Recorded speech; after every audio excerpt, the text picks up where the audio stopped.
ایسا ظلم ہے. اور عوام بیچاری زیادتی بیسیکلی ان لوگوں کی ہوتی ہے جو جذباتی ووٹر سپورٹر ہو جاتے ہیں. آپ کو پتہ ہے اس وقت قوم کی حالت کیا ہے؟ اس وقت غریب آدمی جو ہے نا بیچارہ، اس کے لیے 2 وقت کی روٹی اور ضروریات زندگی مشکل کر دی گئی ہیں. اور ہر بندہ دکھ سنا نہیں سکتا، کچھ لوگوں کی طبیعت ایسی نہیں ہوتی کہ وہ روئیں. امیر لوگ جو ہوتے ہیں ان کو تو مہنگائی فائدہ دیتی ہے. جو کاروباری وہ تو چیزیں سنگل لی تھی وہ ڈبل ہو گئیں، ان کا تو ڈبل ریٹ لگ گیا. لیکن غریب کی مزدوری میں اضافہ نہیں ہوتا، حالات بگڑتے ہیں. لیکن ہمارا حال یہ ہے کہ ہماری کاریں اللہ نے دی تھی اپنے فضل سے، لیکن وہ کار، وہ کوٹھی، وہ بنگلہ، وہ ڈیرا، وہ کار کبھی کسی غریب کو ہسپتال لے جانے کے کام تو نہیں آتی، لیکن کوئی سیاسی جلسہ ہو تو پھر وہ نکل آتی ہے باہر، پھر اس پجاروں پہ جھنڈا لگ جاتا ہے. یاد رکھنا، صحیح حدیث میں موجود ہے، نبی پاک علیہ السلام نے فرمایا ہے اللہ قیامت کے دن تم سے یہ بھی پوچھے گا مال کمایا کہاں سے تھا، اور تم مالک نہیں ہو اس کے، تمہیں امانتاً دیا گیا ہے. تم مالک ہوتے پھر تمہیں حساب دینا پڑتا. تم مالک نہیں، امانت ہے، اللہ کی نعمتیں تمہارے پاس. ثم لتسألن یومئذ عن النعیم، ایک ایک نعمت کے بارے میں تم سے پوچھا جائے گا. تو حضور فرمانے لگے یہ بھی پوچھا جائے گا کمایا کہاں سے تھا، اور یہ بھی پوچھا جائے گا کہ لگایا کہاں تھا. تم نے حساب دینا ہے. یہ جو میں نے فلانے چودھری کے سپورٹر بن کے فلاں کر کے دفتر بنا کے مال لگایا، تو اللہ نے پوچھنا ہے کہ غریب تو ترستے رہے، ایک ایک سرکاری بیڈ پہ 3 لوگ لیٹے رہے. یہاں تو رات کو مائیں اپنے بچوں کو کہانیاں سناتی رہیں کہ بیٹا 6 کو مہینے مشکل ہیں تمہارے باپ کے. یہاں تو بڑی عید والے دن بھی اس کو گوشت ملا جو اپنی عزت کی پرواہ نہ کی اور شاپر لے کے مانگنے چلا گیا، اور اسے چودھری صاحب نے کہا لائن بنا لو. لائن تو بتا، رب نے جب تجھے دیا تھا لائن میں لگا کے دیا تھا؟ لائن میں لگ کے تو نے لیا آج تو. اور پھر ایسی زیادتی ظلم کی بات ہے، تو تے کے بھی لے گیا تھا 4 بوٹیاں پھر آ گئے. تو کہہ رہا ہے جو خدا، جسے خدا نے اپنے فضل سے دیا ہے، خدا نے ان کو عطا کر دی خواجگی کہ جنہیں خبر نہیں تھی کہ روش بندہ پروری کیا ہے. اور حضرت وارث شاہ نے کہا تھا وارث شاہ مان کری نہ وارثاں دا، رب بے وارثہ کر کے مار گئی. ڈر اس کی بے نیازی سے اور بے پرواہی ویک سجن دی جتھے کسے دی پیش نہ جاوے، انہیں تاجاں والے در در رولے تے منگتے ہیں تخت بٹھاوے. اوے سجنا کسے نو کارا مل دئی، کوئی کعبے او خالی آوے. تو یہ اگر اللہ کبھی عطا کرے تو پھر اس پر اتنا زیادہ تکبر، اللہ تعالیٰ معافی کی توفیق عطا کرے. تو بات جو عرض کرنے جا رہا تھا وہ یہ ہے کہ ہمارے ہاں کچھ لوگوں کے پیچھے چلتے ہیں، پھر انہیں اندازہ ہوتا ہے کہ اوہو یہ جس کو میں سیاسی لیڈر مانتا رہی ہے تو بندہ ہی ٹھیک نہیں تھا. لیکن کائنات میں ایک ہستی، صرف ایک ہستی ہے میرے رسول پاک کی، غیر مشروط اطاعت کرو اور مبالغے کے ساتھ چاہو، اور جس اینگل سے ٹٹولنا چاہو ٹٹول لو. تیری صورت، تیری سیرت زمانے سے نرالی ہے، اور تیری ہر ایک ادا پیارے ادائے بے مثالی ہے. آپ کو لوٹنا نہیں پڑے گا. آپ جتنا حضور کو پڑھتے جائیں گے نا، جتنا ہمارا مسئلہ یہ ہے کہ ہم ہیں سارے جذباتی مزاج کے لوگ. جذباتی یعنی وہ ہمارے ہاں رواج بن گیا. نقیب صاحب آتے ہیں نا جب وہ سٹیج پہ، تو وہ پھر بیچارہ 2 دفعہ بھاگ کے ادھر جاتا ہے، 3 دفعہ ادھر جاتا ہے. پھر وہ کہتا ہے تیار ہو جاؤ میں جملہ دینے لگا ہوں. تو جملہ دینے لگا کہ ایٹم بم چلانے لگا ہے؟ دے جو دینا ہے تو نے جملہ. کیا تیرے جملے میں کیا چھپا ہوا ہے؟ سیدھی اللہ رسول کی بات کر. اور پھر جملہ دینے سے بہتر تھا تو ہمیں قرآن پاک کی کوئی آیت دیتا، تو حضور کا کوئی فرمان دیتا. یہ کیا بھاگ دوڑ مچائی ہوئی ہے بلا وجہ کی. اور جناب وہ نعت خان صاحب ہیں تو وہ بھی کہتے ہیں کہ جب تک سارے نہ سبحان اللہ کہیں، اور جب تک پچھلے بھی نہ زور لگائیں، اور جب تک شمال جنوب والے نہ بول پڑے مجھے ذائقہ نہیں آتا.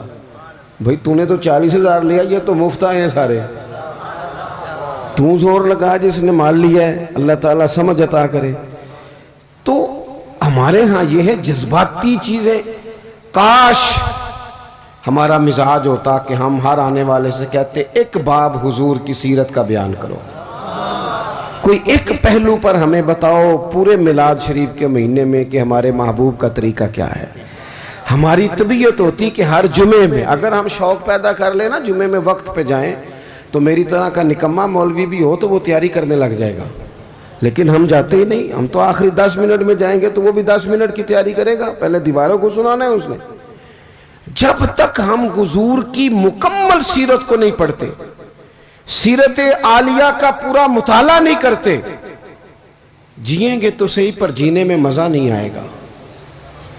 جن لوگوں نے مکمل پڑھ لیا تھا نا، محبوب کو دیکھ لیا تھا، سمجھ لی تھی چیزیں، اپنی فہم میں اتار لی تھی، ان کو پھر لطف آیا، جینے کا بھی مزہ آیا اور دنیا سے جانے کا بھی مزہ آیا۔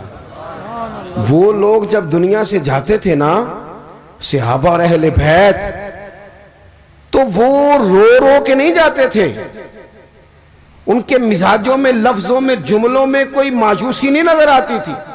وہ یہ نہیں کہتے تھے میرے بچوں کا خیال کرنا، وہ یہ نہیں کہتے تھے او ہو فلانے چیز کا دھیان رکھنا، ان کو یہ نہیں کہنا پڑتا تھا فلانی جگہ بڑی مشکل ہے وہ حل کر دینا، بلکہ وہ تو بچے چھوٹے چھوٹے ہیں، گھروں میں بیٹھے ہیں، بیویاں بیوہ ہو رہی ہیں، لیکن وہ جب میدانوں میں تیر کھاتے تھے تو کہتے تھے رب کعبہ کی قسم آج تو اللہ نے کامیابی عطا کر دی ہے۔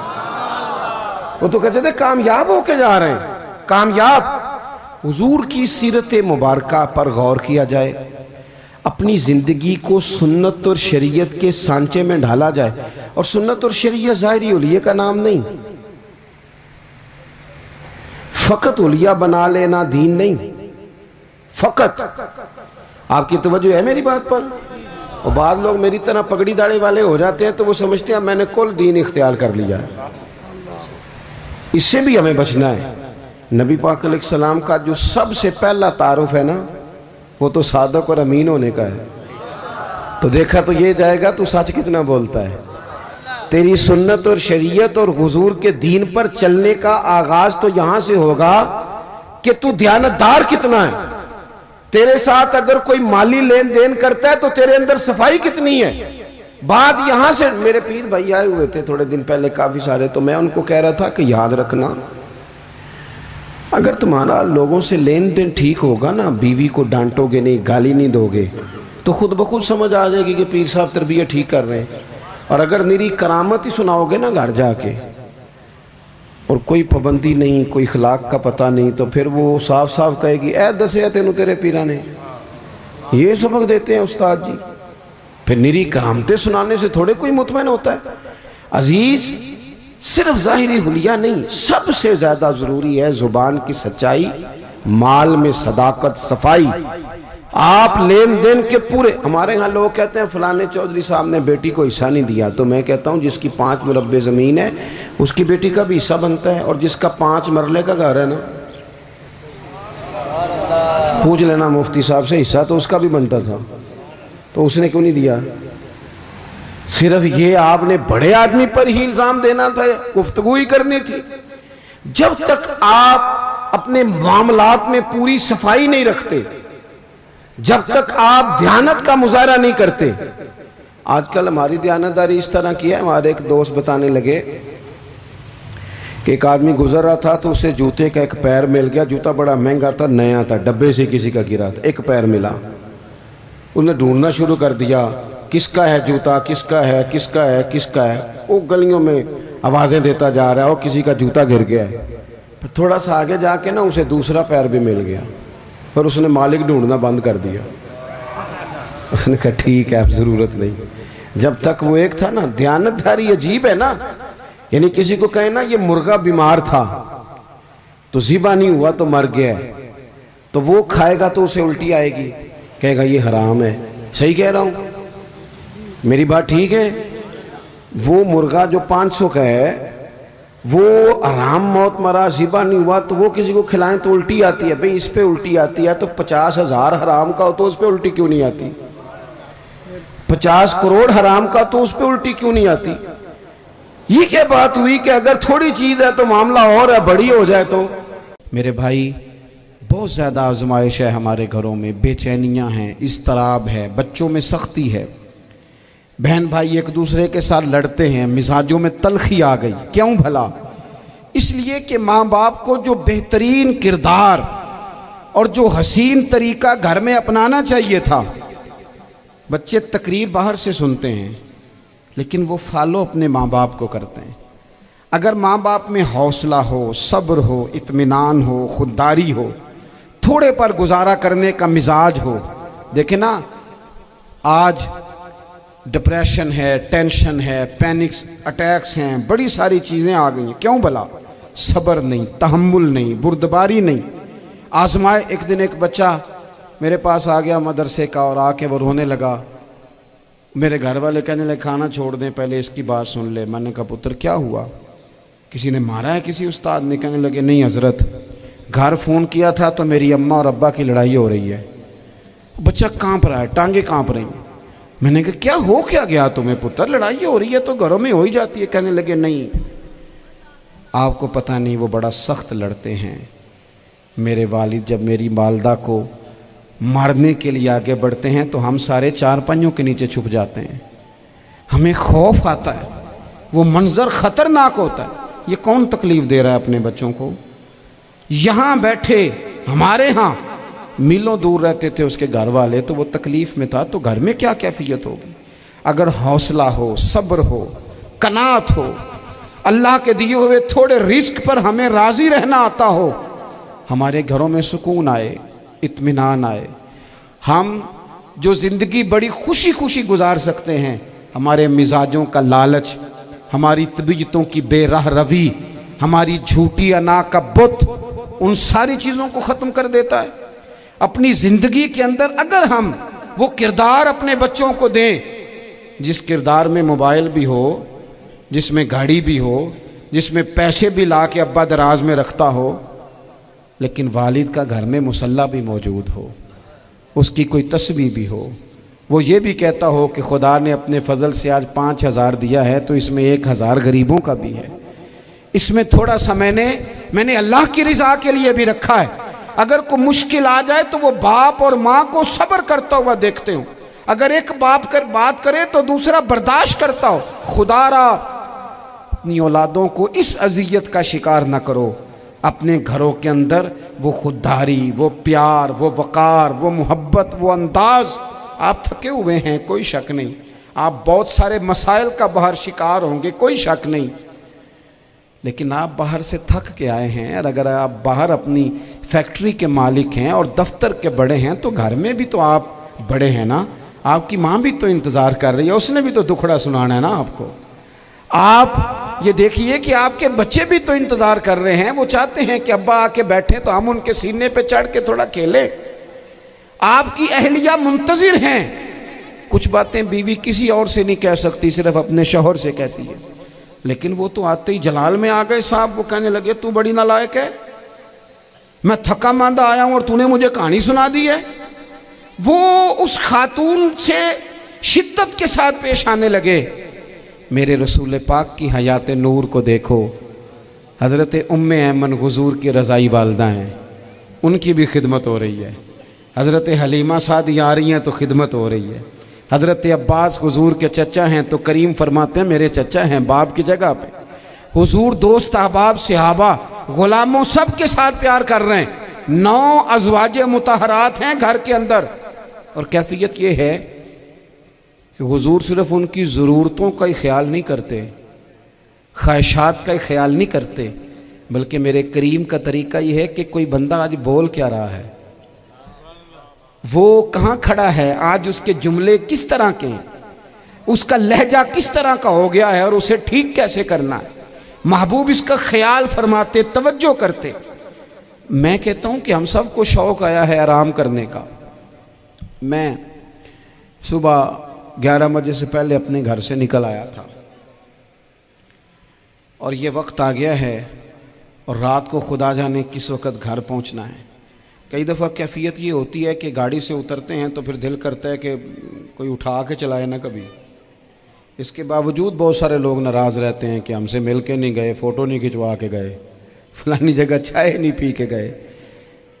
یہ تسلسل ہے۔ لیکن میں جتنا مرضی تھکا ماندہ گھر جاؤں گا نا، کبھی ایسا نہیں ہوا کہ میں گھر جاؤں تو بڑی ٹینشن میں جاؤں۔ میری گھر والی ایک دن مجھ سے کہنے لگی آپ نے کبھی نہیں کہا کہ میں تھکا ہوا آیا، بندہ تھک بھی تو جاتا ہی ہے نا، کبھی کہاں کرے نا۔ میں نے اسے کہا پتہ کیوں نہیں کہتا؟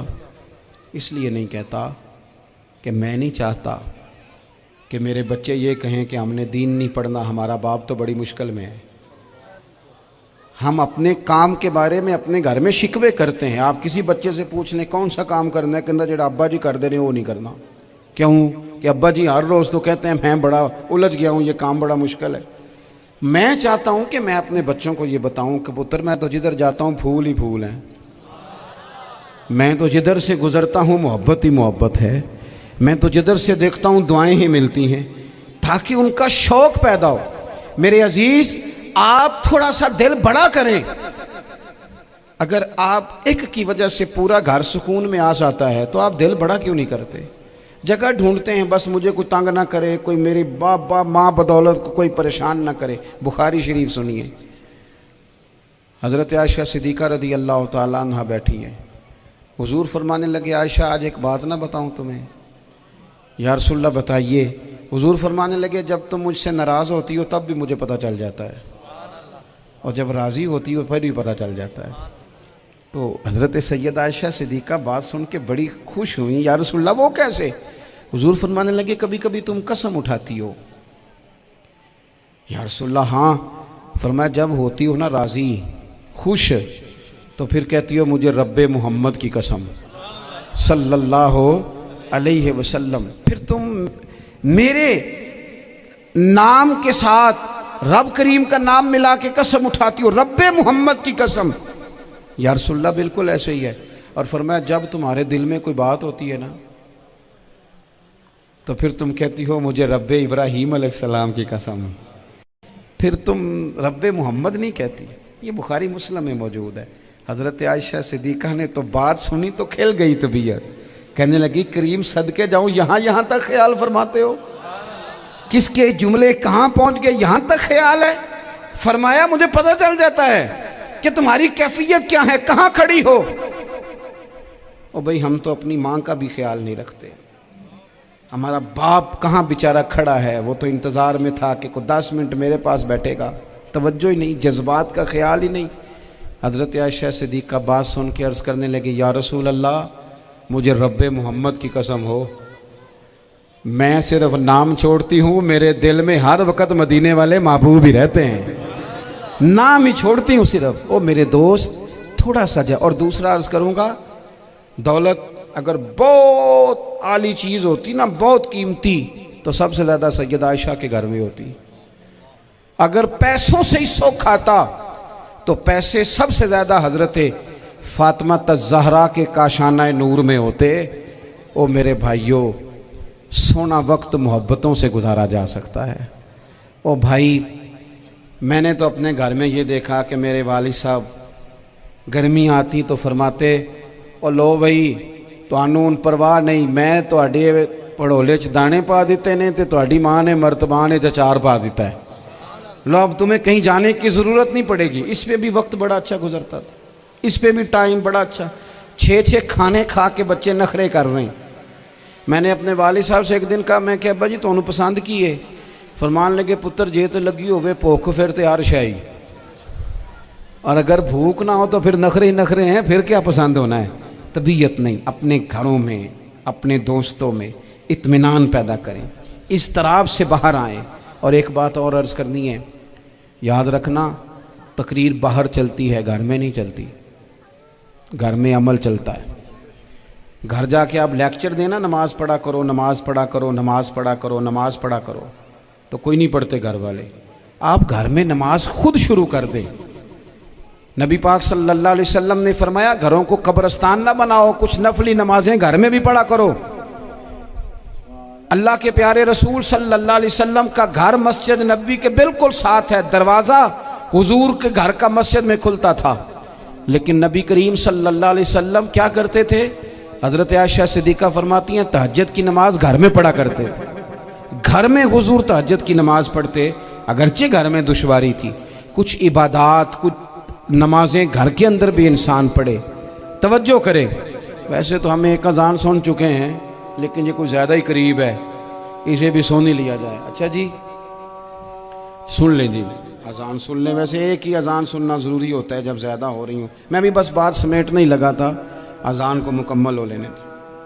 ایک آخری گزارش آپ حضرات سے کرنی ہے، اتنا بڑا مجمع ہے، اتنے سارے لوگ تشریف لائے ہیں، ایک گزارش آپ حضرات کی خدمت میں رکھ کے بس میں نے بات کو سمیٹنا ہے۔ دو باتیں میں نے آپ کی خدمت میں عرض کی ہیں، ایک تو دینی علم کا ذوق پیدا کریں، اور دوسرا اپنے گھروں میں تھوڑا ٹھہراؤ لائیں، تھوڑا سا اپنے، یہ بچوں کے دستار فضیلت کا اجتماع تھا اس لیے میں نے یہ بات عرض کی، اپنے گھروں میں تھوڑا حوصلہ قناعت لائیں۔ حضرت عائشہ صدیقہ رضی اللہ تعالیٰ عنہ فرماتی ہیں ایسا نہیں تھا کہ ہمارے گھر کے اندر مال نہیں آتا تھا، اللہ کے فضل سے بڑا کچھ آتا تھا، لیکن فرماتی ہیں ہم اثار کر دیا کرتے تھے۔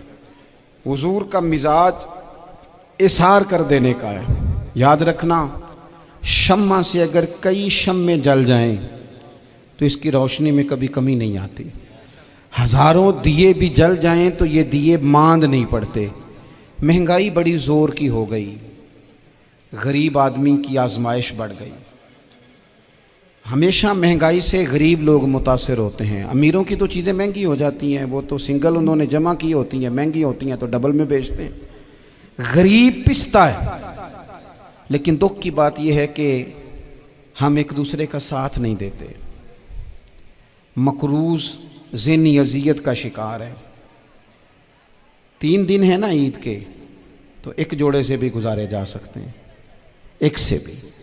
اکثر لوگ تو ویسے ہی عید کی نماز پڑھ کے سو جاتے ہیں، اور جو بیدار بھی ہیں وہ بھی کپڑے بدل کر کے جانور کے ذبح میں مشغول ہیں۔ ہم نے اس عید پہ کوشش کرنی ہے کہ ہماری گلی میں، ہمارے محلے میں، ہمارے دائیں بائیں تھوڑا سفر کریں، بچوں کو دیکھیں، سرکاری سکول سے نکلتے بچوں کو دیکھیں، مساجد مدارس سے نکلتے بچوں کو دیکھیں۔ ہم نہ ایک ایک دو دو کا ساتھ دیں۔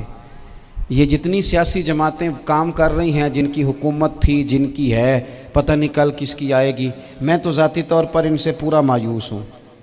مجھے تو نہیں لگتا کہ جتنے لوگ آج تک حکومت کر چکے ہیں، بار بار آتے ہیں یا پچھلی حکومت گئی ہے، ان کے پاس کوئی پلان ہی نہیں ہے۔ یہ تو بیچارے ایک دوسرے کی ٹانگیں کھینچنے کے علاوہ نہ کچھ کر سکے ہیں، نہ امید ہے کچھ کریں گے۔ لیکن غریب کی تکلیف بڑھ گئی ہے۔ میرے پاس 20 لوگ آتے ہیں، آتے تو وہ دعا کا کہنے ہیں، آتے تو صرف یہ بتانے ہیں کہ اس مشکل میں ہوں دعا کرنا، لیکن دوستو لوگوں کی باتیں سن کے بڑی تکلیف ہوتی ہے۔ ہم کیا کسی کی مدد کر سکتے ہیں؟ ہمارے لیے تو مدارس چلانے مشکل ہیں، لیکن لوگ اذیت کا شکار ہیں، ذہنی کرب کے نیچے لوگ آ گئے، اتنی بڑی اذیتیں کھڑی کر دی گئی ہیں۔ تھوڑا تھوڑا دیکھو، 2 کا کھانا 3 بھی تو کھا ہی سکتے ہیں نا، 3 کا کھانا 4 بھی تو کھا ہی سکتے ہیں نا۔ میرے محبوب نے ہمیں یہ نہیں کہا تھا زیادہ گوشت پکانا، بلکہ رسول پاک نے تو رنگ ہی بڑا سادہ دیا ہے۔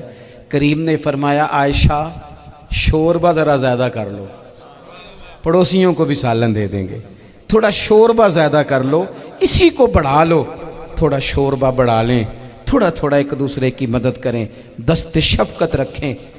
گلیوں میں سنسان لوگ، اب تو لوگ ایک دوسرے سے دکھ بھی نہیں کہتے، وہ کہتے ہیں دینا کسی نے ہے کچھ نہیں، اور تماشا الگ سے بن جائے گا۔ دوستو ہم نے خود ایک دوسرے کا ہاتھ بٹانا ہے۔ جو لوگ صاحب ثروت ہیں، دیکھو ایک ہی باپ کی اولاد ہوتی ہے، ایک کو اللہ بڑا نواز دیتا ہے، 2-3 کمزور رہ جاتے ہیں، اس کو چاہیے وہ دوسروں پہ دست شفقت رکھے۔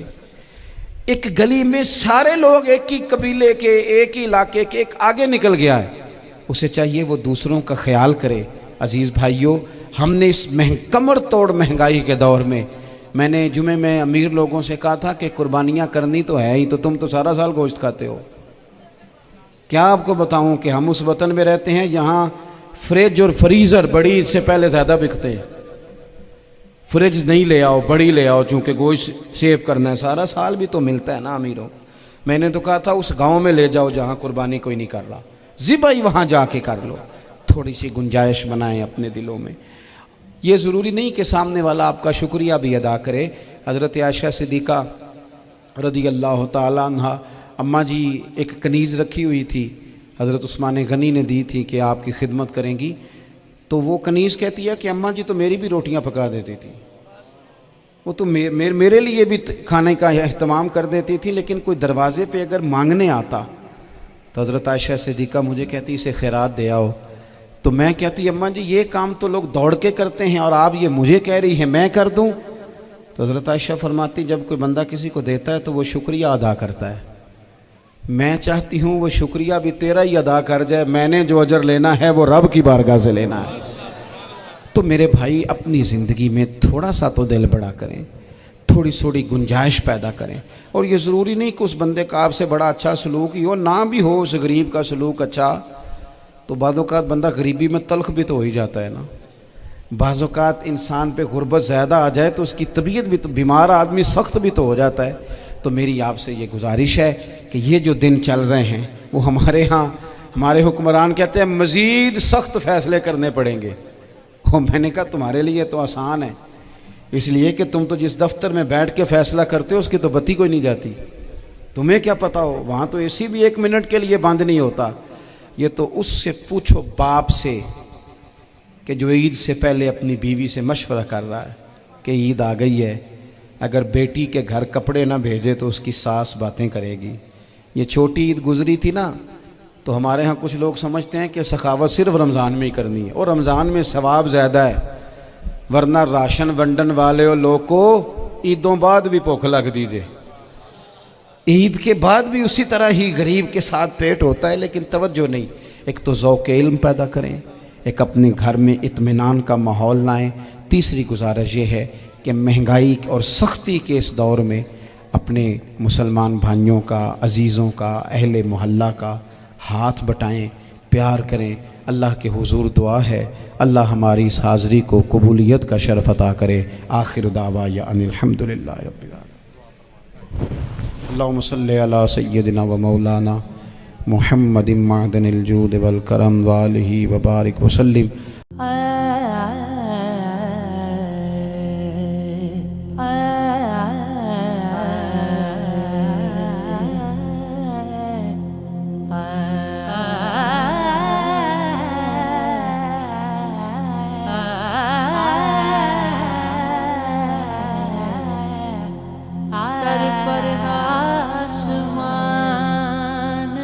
سر پر آسمان ہو، زمین ہو نہ یہ زمین ہو،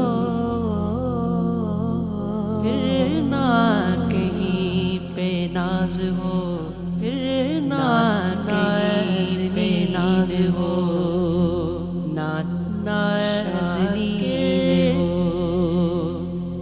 اس نظام سے، اس نظام سے گیا ہوں میں، تنگ آ گیا کاش نظام بھی ہے، کاش نظام بھی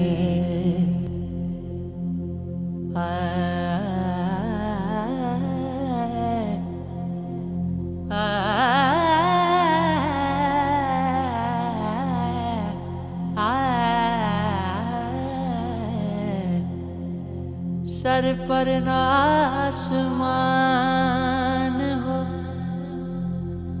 نہ یہ زمین ہو،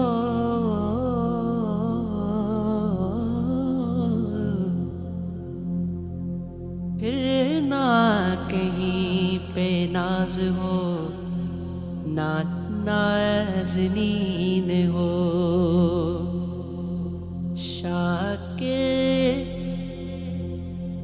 اس نظام سے تنگ آ گیا ہوں میں، اے کاش یہ نظام